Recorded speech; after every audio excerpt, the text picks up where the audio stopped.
Halo teman-teman, kita lanjut lagi ya. Nah, sekarang kita akan ada di provision, di dua tipe provision lagi. Untuk yang restructure, saya memutuskan untuk nggak ngebahas itu. Ya, jadi kita bakal hanya ngebahas mengenai environmental sama nanti yang terakhir itu adalah uh,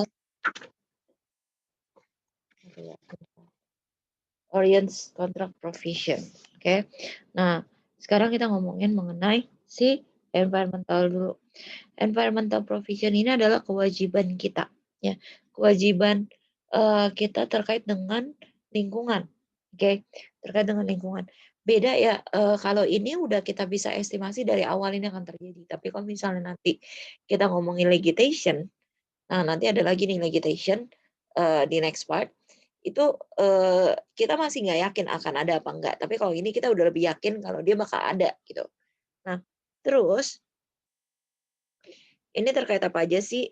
Oh sorry, a company must recognize an environmental liability, ya. Dia harus jadi si perusahaan itu harus mencatat adanya environmental liability ketika emang ada ada ada hubungannya dengan long life asset gitu ya. Nah, biasanya eh, legislation environmental provision ini terkait dengan beberapa hal ini. Nah, misalnya kayak salah satu contoh yang paling gampang itu adalah ketika misal kita mau melakukan pertambangan di sebuah hutan. Oke, kita nambang nih ceritanya, nambang di hutan. Oke, itu udah ada perjanjian dari awal, udah ada hukumnya dari awal bahwa ketika kamu menambang di sebuah hutan, oke, atau di sebuah lingkungan, kamu harus setelah selesai nambang, kamu harus tutup tambang itu dengan baik dan ditanamin pohon. Nah, jadi itu adalah salah satu contoh dari environmental liability atau misalnya contohnya ketika kamu melakukan, apa namanya, harus ada, apa ya, kayak misalnya kamu kayak istilahnya apa ya yang gampang ya, kayak apa ya istilahnya, kayak kamu tuh melakukan something sama tempat yang udah kamu rusak gitu ya. Kamu melakukan something sama lingkungan yang udah kamu rusak. Kayak tadi contohnya ketika kamu tambang di satu tempat, ya setelah selesai nambang, kamu harus angkat barang-barangnya, kamu harus timbun lagi tanahnya, kamu harus melakukan penanaman pohon di sana. Oke. Nah, di sini termasuk dalam sini nih. Decommission and clear facility, habis itu restoring, habis itu dan lain sebagainya. Nah, ini termasuk landfilling ya. Perhitungannya ini kita bakal ngitungnya estimated future cost. Jadi nanti kita bakal pakai PV gitu ya. Recognition and allocation. Nah, ini nggak perlu terlalu saya jelasin. Nah, kita langsung ke contoh saja. Oke. Pada tanggal 1 Januari 2019, si Wildcat Oil Company uh, erected an oil platform in Gulf of Mexico. Jadi dia melakukan penambangan di Gulf of Mexico. Nah, Wildcat is legally required to dismantle and remove the platform at the end of useful life. Oke. Dan itu akan diestimasi 5 tahun. Jadi anggapannya gini, si Wildcat ini akan melakukan penambangan di si Gulf ini, Gulf Mexico, dan dia mengestimasi kira-kira penambangan itu akan 5 tahun dan dia bakal selesai dengan penambangan dan bakal apa ya istilahnya kayak memperbaiki lagi daerah Meksiko itu di tahun kelima. Oke. Nah, terus dia bilang si Wildcat ini mengestimasi akan melakukan perbaikan lingkungan tersebut, mindahin peralatan dan lain sebagainya itu adalah 1 juta biayanya. Nah, based on apa namanya discount rate itu adalah 10%. Fair value of environmental liability estimated sekian. Nah, dari mana? Dari 1 juta dikali PV single. Oke, PV single N-nya 5, I-nya 10%. Oke, atau 1 juta dikali 1 per 1 plus 0,1 pangkat 5. Oke. Nah, hasilnya itu adalah 602,0920 ya. Terus, nah di sini ada jurnalnya, jadi saya hapus dulu hitung-hitungannya teman-teman. Nah, jurnalnya dia akan nulis sebagai drilling platform, ya, drilling platform sebesar nilai PV sama environmental liability. Di sini dia udah mulai nyatet environmental liability, oke. Terus during the life of asset, Wildcat allocate the asset retirement cost to expense. Jadi dia kayak pakai sistem depresiasi gitulah ya. Nah, depreciation expense pada accumulated depreciation dari plan aset. Oke. Ini didepresiasi nih. Jadi 620, oh di sini udah ada. Nah, di sini. Eh,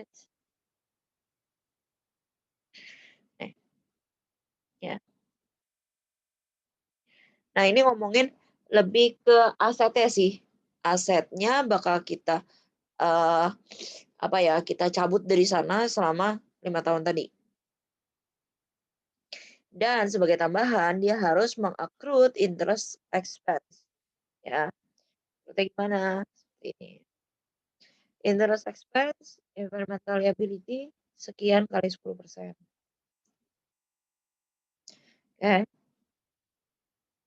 Terus pada tanggal 1 Januari 2024 berarti ini setelah apa namanya, setelah 5 tahun dia bilang reclaim platformnya itu sebenarnya harganya cuma 995, tidak 1 juta, oke. Nah, yang harus dilakukan adalah environmental liability tetap kita potong 1 juta ya teman-teman. Kita nggak potong dia 995, enggak. Kita karena di awal kita udah mencatat 620,920. Terus kita accrued interest terus sehingga pada tahun kelima nilainya itu udah 1 juta. Oke. Nah, baru kita tulis sebagai gain ya, gain on settlement of environmental liability 5.000. Terus kita akan keluarin cash 995. Nah, kalau kondisinya coba saya cek ada nggak ya? Oh, nggak ada. Kalau kondisinya, saya hapus ini ya. Saya ganti soalnya, sedikit saya renov soalnya. Nah, tadi kan, ups, ini belum saya hapus. Yang video tadi ya, video yang sebelumnya ya. Saya hapus dulu.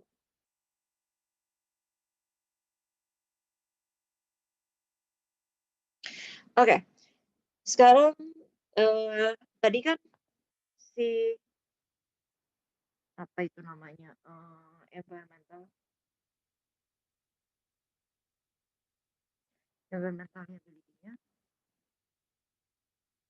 1 juta. Terus di contoh yang tadi, contoh yang di PPT itu adalah ketika ternyata harga dari aset yang bakal kita beli nanti untuk kita ngebenerin dan lain sebagainya itu adalah sekitar 995, berarti kita ada gain 5.000. Nah, sekarang kalau saya ganti misalnya harga asetnya itu adalah 1.100.000. Jurnalnya kira-kira kayak gimana? Nah, jadi akan jurnal gini ya. Tetap environmental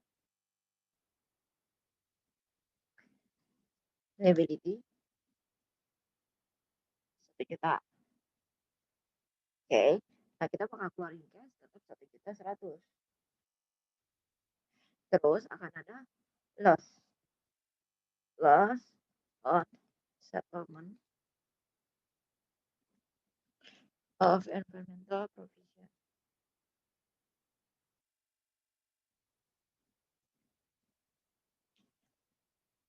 Environmental liability. Eh,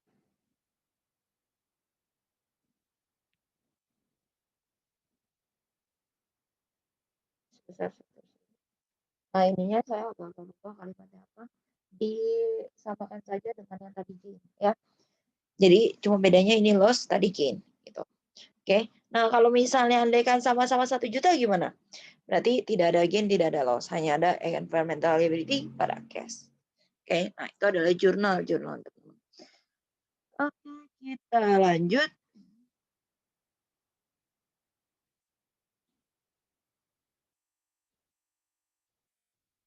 Sebentar. Oke, sebentar. Agak-agak bermasalah nih sepertinya. Ya,